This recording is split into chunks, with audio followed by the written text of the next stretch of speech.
You can't merge with an object. You can't merge with an environment. You can't try to merge with something across the room or a flower in your hand and succeed.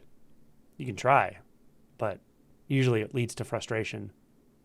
It leads to, in one sense, an emphasis of the feeling of duality, the feeling of apartness and separation. It can lead to a sort of dysphoric effect. It can be uncomfortable. And really this is because what happens when we try to merge is we emphasize the feeling of being separate. We emphasize the belief that there is something apart from us to merge with. And further, we introduce a sort of will, and that will is based on illusion. The illusion that there's someone apart from experience that can control it, manipulate it, etc. So for those reasons, merging doesn't really work. It's based on a fundamental illusion. So I know it can be frustrating, and I'm sure many people watching this have tried, but understand that's just not really how this works. We're talking about non-dual realization here, of course. So the approaches I'm going to give, first I'll describe what I'm not suggesting to do. So I'm not suggesting to do anything conceptual, of course, as I always talk about. I'm not suggesting to think about or contemplate how light hits the eye, hits the retina, bounces off objects. We're not trying to think about photons and light sources and so forth. So this isn't about a conceptual understanding. It's not about a scientific understanding. But it's also not about a non-dual understanding. And this is important because this is a big pitfall with spiritual practices and watching videos on YouTube about non-duality and listening to spiritual teachers or listening to people who say that all spiritual teachers are wrong and, whatever. It's all, when I say spiritual, I mean all of it really, or non-duality or Advaita. So we can listen to any of that stuff and we can conceptualize it. We can believe that there is no separation. There is no one. We can believe that there's just awareness. We can believe there's just consciousness. We can believe that there is no seeker and that any kind of spiritual practice is reinforcing a seeker. We can believe anything, and it's not helpful. It's equally unhelpful, honestly, to scientific understanding, probably. So anything we've read in a book or seen in videos, anything anyone says, even if they have the insight themselves, they may have very clear non-dual insight, but it doesn't mean their words are going to give you the insight. Their words may point, they may be helpful, but adopting the understanding and belief is not helpful for the insight. And it can be counterproductive in the sense that you can actually mistake that for the insight. You may have had tastes of it, you may have the flavor of it, and then you have an understanding of a certain way you like a certain teacher to speak about this, and you believe that's the insight. Don't do that to yourself. Be honest with yourself. So this particular inquiry starts with honesty or authenticity with yourself. So we're going to look into the visual experience, whatever's there, whether it's you're looking at a computer screen or my face or looking at the wall or looking at a clock or the curtains or the floor. And you're going to ask yourself, do I feel as if there's an object out there? In the most basic way, in the simple way. Does it appear that there's something over there? A wall, an object? Does it appear that there is distance? Do I feel like I'm in an environment with distance? A dualistic environment where there's things over there. Now remember, we're not trying to think about this like, oh no, there's only awareness. Again, don't do that to yourself. Just go to the experience. Go to the visual experience.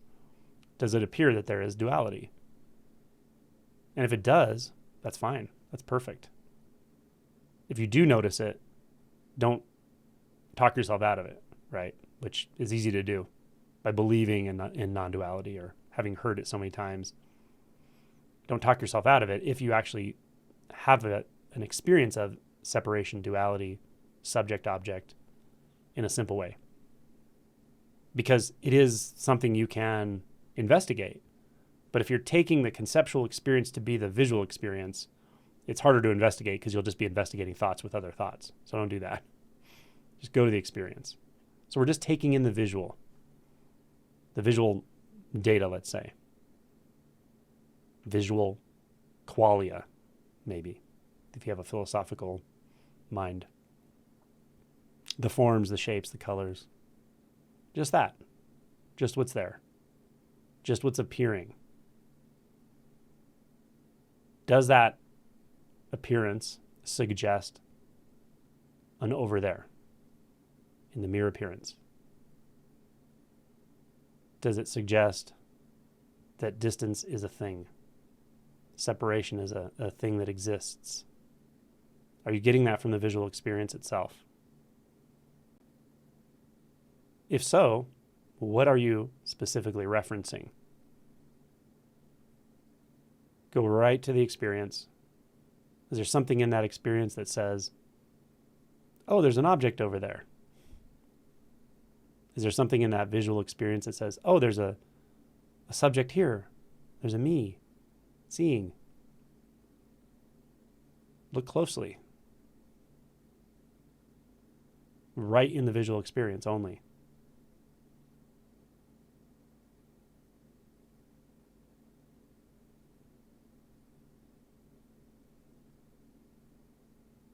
And you can ask yourself the same questions if you need to, or you can just keep looking without thinking, without analyzing.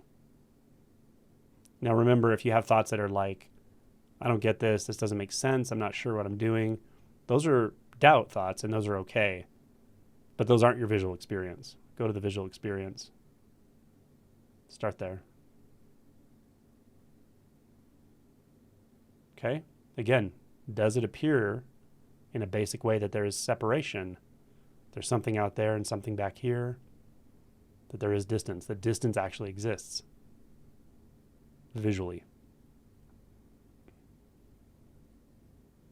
And if it's not clear, keep asking and keep staying into the visual. Keep sort of probing the visual in a sense. And if it does, again, seem as if there is separation, then that's fine. Then just ask yourself, where am I finding that? What am I referencing? And go right back to the visual experience and see, what am I referencing? Something like if I said, hey, there's a glass of milk in the refrigerator. And you'd say, what are you referencing? I'd open the refrigerator and hold up the glass of milk. Right? So when I say, what are you referencing? I just mean go back to the visual field and see what it is about that visual field in pure experience that says, there's an over there. There's an object. There is an over here, or a subject, or a me. Or there's distance, or there's 3 dimensions here. Keep looking. And now if you can't find something, that's okay too. But you're not done yet.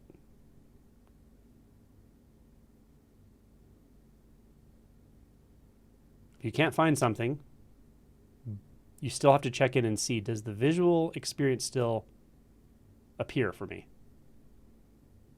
to be dualistic? Does this environment appear to be dualistic? And if it does, that's fine. Go back and look again. What am I picking up? What am I actually experiencing that's suggesting distance? And what you find is what matters, not what I'm going to tell you. But some of the things you might find are that your attention's simply bouncing into thoughts. One way or another, that's what you're going to find, but it can be different qualities of thought. So you may just start thinking, analyzing, comparing this to something else you've heard, or again, doubting in some way. That does make it feel like there's a subject, makes it feel like there's a you, the doubter. So that is one way we suddenly experience duality when we, a moment ago, were referencing the visual field. So if you notice that, that's fine. Go back to the visual field. Just the visual appearance. Start there. Does the dualistic experience exist there?